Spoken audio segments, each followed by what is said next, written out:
नमस्कार दोस्तों, आज का मार्केट अपडेट लेकर आ गए हैं हम आपके लिए। तो चलिए शुरू करते हैं आज का सेशन और देखते हैं कि क्या स्पेशल है आज के मार्केट में। तो चलिए अब शुरू करते हैं आज का सेशन। आज के दिन 9 दिसंबर 2024 शेयर बाजार में कैसा रहा? सेंसेक्स में थोड़ी गिरावट देखने को मिली और वो 0.25% गिरकर 81,500 एंडेड पॉइंट 46 पर बंद हुआ। वहीं निफ्टी भी थोड़ा कमजोर पड़ा और 0.24% की गिरावट के साथ 24,677.80 पर टिक गया। आज के विनर्स की बात करें तो विप्रो ने सबको चौंका दिया। कंपनी का शेयर 2.32% की छलांग लगाकर 304.15 रुपए पर पहुंच गया। आईटी सेक्टर का दूसरा दिग्गज टीसीएस भी हरे निशान में रहा और 0.12% बढ़कर 4,452.05 रुपये पर क्लोज हुआ। लेकिन हर किसी की किस्मत आज इतनी अच्छी नहीं रही। मार्केट के हैवीवेट रिलायंस इंडस्ट्रीज को आज 1.27% का झटका लगा और शेयर 1,295.15 रुपये पर आ गया। मारुति सुजुकी भी थोड़ा पिछड़ा और 0.36% की गिरावट के साथ 11,277.25 रुपए पर दिन का कारोबार खत्म किया। सेक्टर की बात करें तो आईटी कंपनीज ने अच्छा परफॉर्मेंस दिखाया। डिजिटल सर्विसेज की स्ट्रॉन्ग डिमांड की वजह से विप्रो और टीसीएस जैसी कंपनियां चमकी, लेकिन कंज्यूमर गुड्स सेक्टर को आज बड़ा झटका लगा। गॉडरेज कंज्यूमर प्रोडक्ट्स के शेयर में तो 10.2% की भारी गिरावट आई। कंपनी ने तीसरी तिमाही के लिए जो नंबर्स की उम्मीद जताई है वो मार्केट को बिल्कुल पसंद नहीं आए। मिड कैप और स्मॉल कैप स्टॉक्स में इन्वेस्टर्स की दिलचस्पी बनी रही। ये दिखाता है कि निवेशक सिर्फ बड़ी कंपनियों में ही नहीं बल्कि छोटी मझोली कंपनियों में भी मौके तलाश रहे हैं। मार्केट में आज की गिरावट की एक बड़ी वजह कंज्यूमर गुड्स सेक्टर का कमजोर प्रदर्शन रहा। इसके अलावा इन्वेस्टर्स की नजरें अमेरिका और भारत के इन्फ्लेशन के आंकड़ों पर टिकी हुई हैं। ये आंकड़े आने वाले दिनों में मार्केट की दिशा तय कर सकते हैं। मार्केट्स अभी भी अपना एक अलग ही गेम खेल रहे हैं। एक तरफ कुछ सेक्टर्स चमक रहे हैं तो दूसरी तरफ कुछ को चुनौतियों का सामना करना पड़ रहा है। ये वक्त है स्मार्ट इन्वेस्टिंग का, जहां हर मूव सोच समझकर करना जरूरी है। अब आते हैं गोल्ड और सिल्वर की दुनिया में। आज की अपडेट्स कुछ दिलचस्प हैं और मार्केट में काफी हलचल देखने को मिली। आज गोल्ड और सिल्वर के प्राइसेस में इंटरेस्टिंग मूवमेंट देखने को मिला, जिसने इन्वेस्टर्स का ध्यान खींचा। 22 कैरेट गोल्ड का भाव 7,130 रुपये प्रति ग्राम पर पहुंच गया, जो कल से 15 रुपये ज्यादा है। इस बढ़त ने मार्केट में नई एनर्जी ला दी है।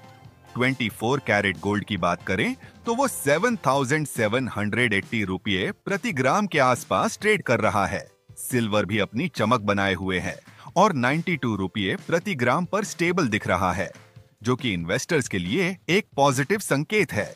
इस उतार चढ़ाव के पीछे की कहानी बड़ी दिलचस्प है।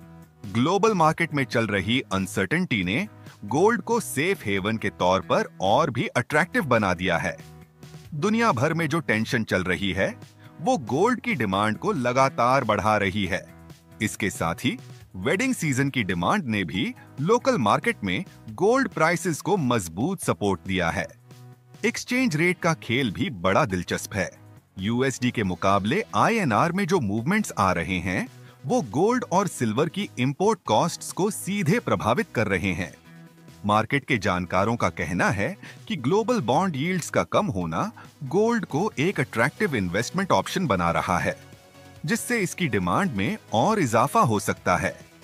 ट्रेडिंग एक्सपर्ट्स का मानना है कि गोल्ड में अभी स्मॉल क्वांटिटीज में इन्वेस्ट करना एक स्मार्ट मूव हो सकता है, खासकर जब प्राइसेस में डिप आए।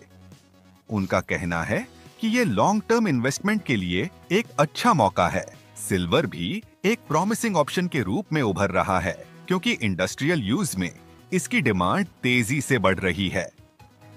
बाजार के विशेषज्ञों का कहना है कि करंट मार्केट सिनारियो में सबसे जरूरी है फंडामेंटली स्ट्रॉन्ग कंपनीज पर ध्यान देना। जो कंपनीज कंसिस्टेंट परफॉर्मेंस दे रही हैं, उन पर स्पेशल फोकस रखना चाहिए। साथ ही ये भी सलाह दी जा रही है कि अपना पोर्टफोलियो डिफरेंट सेक्टर्स में स्प्रेड करके रखें ताकि सेक्टर स्पेसिफिक रिस्क्स से बचा जा सके। इकोनॉमिक इंडिकेटर्स और ग्लोबल इवेंट्स की बारीक नजर से मॉनिटरिंग करना भी जरूरी है। ये इंफॉर्मेशन आपको बेटर इन्वेस्टमेंट डिसीजंस लेने में मदद करेगी। विशेषज्ञों का मानना है कि आने वाले दिनों में गोल्ड और सिल्वर दोनों में अच्छी मूवमेंट देखने को मिल सकती है, लेकिन इन्वेस्टर्स को पेशेंस बनाए रखना होगा और मार्केट के सिग्नल्स को समझना होगा। अब आते हैं आज के एपिसोड के सबसे स्पेशल सेगमेंट की तरफ, जहां हम शेयर करते हैं एक ऐसी सक्सेस स्टोरी जो हर इन्वेस्टर को इंस्पायर करती है। आज हम बात करेंगे एक ऐसे शख्स की जिन्होंने मार्केट की हर चुनौती को अवसर में बदल दिया। हमारी आज की कहानी है मोतीलाल ओसवाल फाइनेंशियल सर्विसेज के को-फाउंडर रामदेव अग्रवाल की। एक छोटे से गांव से निकलकर इंडिया के टॉप इन्वेस्टर्स में शामिल होने तक का उनका सफर काफी इंस्पायरिंग है। शुरुआत में उनके पास रिसोर्सेज बहुत लिमिटेड थे, लेकिन सीखने की अनलिमिटेड भूख थी। मुंबई में सीए की पढ़ाई के दौरान रामदेव की पहली मुलाकात स्टॉक मार्केट से हुई। उस वक्त उनके पास इन्वेस्ट करने के लिए ज्यादा पैसे नहीं थे, लेकिन उन्होंने अपनी स्मॉल सेविंग्स से शुरुआत की। उनका मानना था कि पैसों की कमी नॉलेज की कमी नहीं बन सकती, इसलिए वो दिन रात मार्केट को समझने में लगे रहे। 1987 में उनकी मुलाकात मोतीलाल ओसवाल से हुई और दोनों की सोच इतनी मैच की कि उन्होंने मिलकर मोतीलाल ओसवाल फाइनेंशियल सर्विसेज की शुरुआत कर दी। उनका विजन था इन्वेस्टर्स को क्वालिटी रिसर्च और स्मार्ट एडवाइस देना। आज ये कंपनी फाइनेंशियल सर्विसेज की दुनिया में एक बड़ा नाम है। रामदेव ने अपनी यूनिक इन्वेस्टमेंट स्ट्रैटेजी बनाई, जिसे वो QGLP कहते हैं, क्वालिटी, ग्रोथ, लॉन्जेविटी और प्राइस। ये स्ट्रैटेजी उनकी सक्सेस का मेन रीजन बनी। एक बार उन्होंने हीरो होंडा में इन्वेस्ट किया और इस एक डिसीजन ने उनकी लाइफ बदल दी। उनकी रिसर्च और पेशेंस ने उन्हें मल्टी बैगर रिटर्न्स दिए। लेकिन हर सक्सेस स्टोरी में अप्स और डाउन्स आते हैं। रामदेव ने अपनी फेलियर से भी बहुत कुछ सीखा। वो कहते हैं कि मार्केट में हर लॉस एक लेसन होता है, बस उसे समझना आना चाहिए। आज वो एक सक्सेसफुल इन्वेस्टर होने के साथ साथ एक मोटिवेशनल स्पीकर और ऑथर भी हैं। रामदेव की लाइफ से सबसे बड़ी लर्निंग ये है कि मार्केट में सक्सेस के लिए डीप रिसर्च और पेशेंस दोनों जरूरी हैं। उनका कहना है कि अगर आप मार्केट को समझने में टाइम इन्वेस्ट करें और डिसिप्लिन्ड रहें, तो सक्सेस जरूर मिलती है। उनकी स्टोरी हर उस इन्वेस्टर को इंस्पायर करती है जो लिमिटेड रिसोर्सेज से शुरुआत कर रहा है। वो कहते हैं कि मार्केट में पैसों से ज्यादा जरूरी है सही नॉलेज और राइट माइंडसेट। और यही बात